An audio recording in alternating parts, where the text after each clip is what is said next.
GST council की बैठक में तमाम अहम फैसले लिए गए हैं और तमाम मुद्दों पर चर्चा भी की गई है। एंटी प्रॉफिटरिंग क्लॉज है, उस पर सहमति बन गई है, लेकिन इंडस्ट्री का यहां पर इसके इम्प्लीमेंटेशन को लेकर काफी ज्यादा कंसर्न बना हुआ है।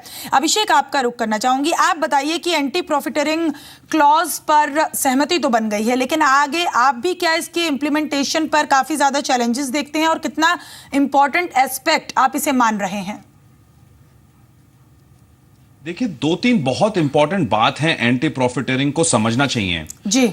जीएसटी इंप्लीमेंटेशन के लिए बहुत इंपॉर्टेंट है कि अल्टीमेट बेनिफिट कंज्यूमर को जाए। अब अगर अल्टीमेट बेनिफिट कंज्यूमर को भेजना है तो एंटी प्रॉफिटरिंग जैसा क्लॉज बहुत ही इंपॉर्टेंट है। कुछ कंट्रीज ने एंटी प्रॉफिटरिंग का क्लॉज इंप्लीमेंट किया था, बट कुछ हर्डल्स आए थे। यह बात है, सच है। मगर उन प्रॉब्लम्स को कैसे रिजॉल्व करा जाए वो एक इंपॉर्टेंट एस्पेक्ट है।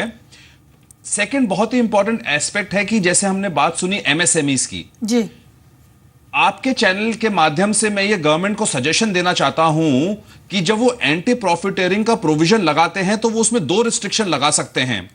पहला रिस्ट्रिक्शन थ्रेशोल्ड लगा दें कि कोई भी छोटा व्यापारी जो होगा जिसका टर्नओवर अज्यूम करा जाए लेट्स से 5 करोड़ रुपए है, तो उसमें एंटी प्रॉफिटरिंग का प्रोविजन नहीं लगेगा।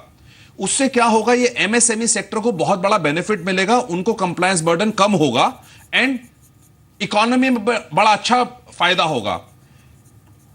एक और जो इंपॉर्टेंट एस्पेक्ट है वो ये समझना चाहिए कि एंटी प्रॉफिटरिंग प्रोविजन केवल एक टाइम पीरियड के लिए वैलिड रहना चाहिए जी।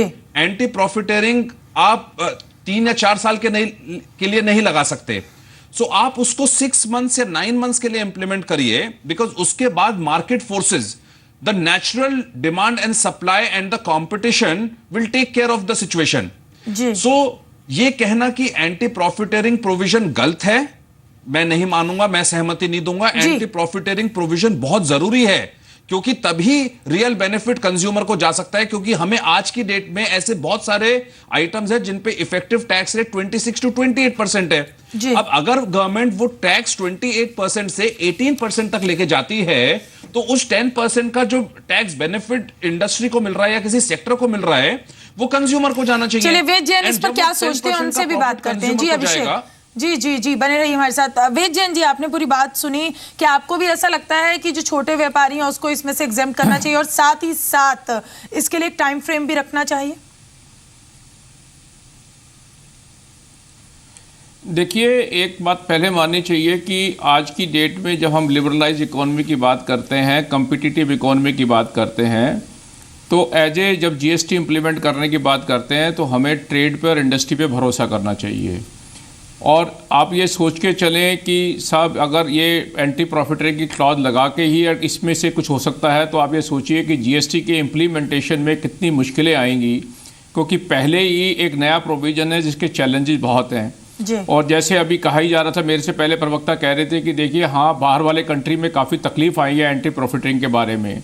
तो जब आज की डेट में हम ये मानते हैं लिबरलाइज इकॉनमी है, फ्री इकॉनमी है, आपको किसी आइटम पे कोई मेन इशू है जिसको आपको लगता है कि बाजार में शॉर्टेज है, या जिसको लगता है कि कोई मोनोपोली आइटम ऐसी क्रिएट हुई है जी, उसके लिए ऑलरेडी आप उसको नोटिफाई करिए और कंपटीशन कमीशन ऑफ इंडिया है उसको हैंडल करने के लिए।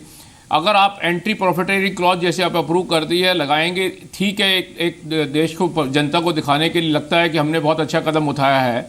लेकिन अगर आप जब ये मानते हैं कि एक लेवल के नीचे इसको लगाना नहीं है और आप ये कह रहे हैं कि ये कुछ थोड़े पीरियड के लिए लगाना है, तो ये तो मान के चल रहे हैं हम डे वन से कि शायद ये क्लॉज प्रॉब्लम क्रिएट करने वाली है। जब जीएसटी में अपने आप में इतनी समस्याएं आने वाली हैं तो हमें ये ध्यान में रखना चाहिए कि एंटी प्रॉफिटरिंग क्लॉज लगा के आप ट्रेड के ऊपर एक वो लगाएंगे और जिससे हमें इंस्पेक्टर राज बढ़ता है, हमें वो कम करना चाहिए। होगा क्या कि जिसकी अब ये क्लॉज इंप्लीमेंट होने लगेगी, मुझे नहीं लगता कि आप इतने प्रिसाइज रूल बना पाएंगे और इतनी आप फील्ड ऑफिसर को इतना कम्युनिकेट कर पाएंगे कि इसका प्रोविजन मिसयूज नहीं हो। तो इसके लिए मेरा, अब क्योंकि आज की डेट में ये अप्रूव हो गई है तो मेरे हिसाब से नहीं लगता कि कोई ऑप्शन है, लेकिन स्टिल इसके अंदर बहुत safe balances, check and balances लगाने पड़ेंगे। फील्ड फॉर्मेशन को आपको पूरी इंस्ट्रक्शन देनी पड़ेगी, तब ये ठीक हो पाएगा। जी बहुत शुक्रिया आप सभी खास मेहमानों का हमारे साथ जुड़ने के लिए। आलोक, इस तमाम अपडेट्स के लिए आपका भी बहुत बहुत शुक्रिया। तो सरकार की तो ये योजना है 1 जुलाई से जीएसटी बिल्कुल लागू करने की। आज की बैठक भी काफी पॉजिटिव रही है, लेकिन एंटी प्रॉफिटरिंग का जो क्लॉज है उस पर इम्प्लीमेंट किस तरीके से होता है, इस पर अब ये डिपेंड करता है कि आगे इंडस्ट्री इसे किस तरीके से लेगी। फिलहाल इस बुलेटिन में इतना ही, दीजिए इजाजत, नमस्कार।